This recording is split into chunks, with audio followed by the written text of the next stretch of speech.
అయ్యా భరణి గారి గురించి గట్టిగా చెప్పుకోవాలయా. ఆయన ఏజ్ ఏంటి, ఆయన ఫిజికల్ ఫిట్నెస్ ఏంటి, పిల్లకాయలు కుర్ర పిల్లకాయలు 24-25 ఏళ్ళ పిల్లకాయలతో పోటీ పడి డెమాన్ పవన్ లాంటి పర్సన్ని ఇద్దరిని పట్టుకున్న డెమాన్ పవన్ కూడా స్విమ్మింగ్ పూల్లో పడిన తర్వాత కూడా స్విమ్మింగ్ పూల్లో నుంచి బయటకు వచ్చి ఆ రిబ్స్కి డ్యామేజ్ అయిన తర్వాత కూడా, అంటే స్విమ్మింగ్ పూల్లో పడ్డప్పుడు అయినట్టుంది, ఆ రిబ్స్ కొంచెం బ్రేక్ అయినాయి అనుకుంటా ఇంజరీస్. ఆ ఇంజరీస్ అయిన తర్వాత కూడా డెమాన్ పవన్ని బయటకు వచ్చి డెమాన్ పవన్ని హోల్డ్ చేసి కదలలేకుండా చేశారు. మామూలు కటౌట్ కాదయ్యా భరణి గారు. నాకు అనిపించింది భరణి గారికి ఇంకేం చెప్పదలుచుకోవట్లా.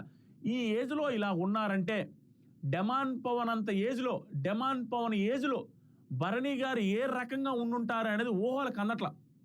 అంత ఫిజికల్ ఫిట్నెస్ ఏంటి స్వామి, ఈ ఏజ్లో భలే ఆడారు నాయన, సూపర్ పర్ఫార్మెన్స్.